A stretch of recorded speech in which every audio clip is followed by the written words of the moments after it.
My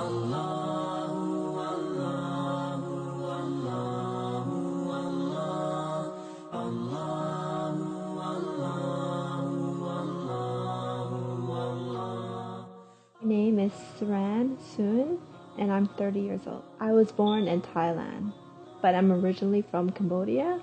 I got into a car accident about 4.5 years ago, and my mom was sitting in the front of me, and then she passed away, and I was sitting behind her. So everybody thought I was gonna die too, right? All the doctors and everything, but they still had hope because my heart was still beating, and I was still breathing. I was in the hospital for half a year after the accident, but I was in a coma for like 3 4 months. So when I woke up from my coma, I forgot everything before the accident. Everybody, everything.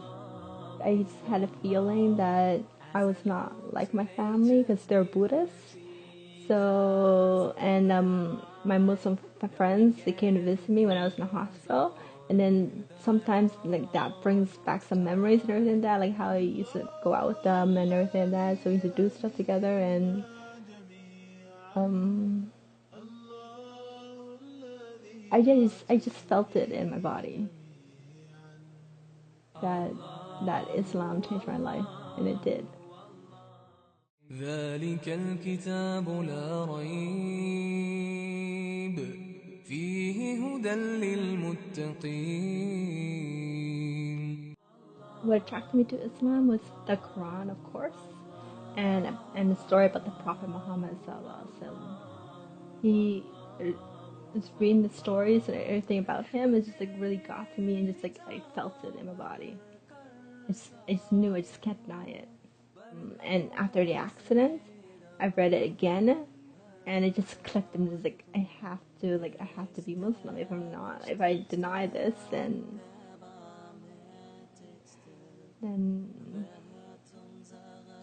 I'll be like everybody else, which my family, which everybody else, and I don't want that. So I wanted to become Muslim and be like, this is the truth, and I cannot deny it. I wrote it in my calendar and saying like a brand new day.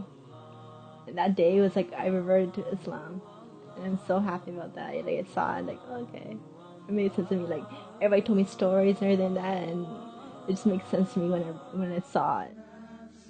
Because of the car accident, my memory's gone, so I had to learn everything again. Learning how to walk, how to talk, my English, my multiplication table, like everything, cooking. I don't know how to do anything, so I learn everything again, like laundry. With Islam, like I was trying to learn everything again. The first step I took was to try to pray. That's the main focus, like to pray and everything like that. But the thing is, like my memory's gone, so I'm worried about that. Like how would I do that? I don't know Arabic. I don't know how to read. I don't know how to pronounce, how to say things properly. So I was learning that, and then like it's good that we pray 5 times a day, right?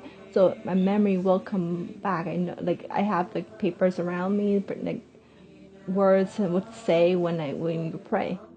Right now, like I go to a masjid, which is around my area, and the people are there very nice. They're helping me out a lot with everything, like with cooking, and learning how to cook, and like learning Arabic, and like learning tajweed, like how to read it precisely. And also, like, I want to be able to read the Quran correctly. Memories come back of like of me and my friends that go to the Maghrib classes together. Hard for me because like I'm not gonna remember anything, right? I remember the stuff that I wrote down. So unless I study it, like I have to force myself to study everything. My family wanted me to back to normal, which is like back to my old self before the accident. Because before the accident, I did not tell them I was Muslim, so none of my family don't know. Only my brother, and my sister. So it's really hard for them to accept me the way I am, like, 'cause I can't do a lot of things, can't do anything, right? And now, like, and now Islam, they feel like it's taking over my body, like, like I'm so strong in the religion that like I'm put like everything else is second. Then they feel like no, everything else comes it should be first, your recovery, everything should be first, and then, you know, getting better, getting back to normal, getting your friends back and everything like that, and then Islam should be the last thing. Like, you shouldn't worry about Islam. But I was thinking, like, do I really want to be back to the way I was? Maybe God has something planned out for me, something better.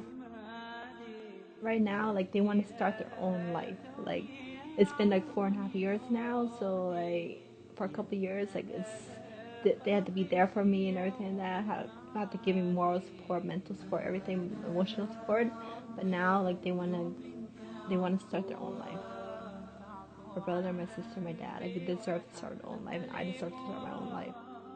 I would meet people that are still recovering after the accident.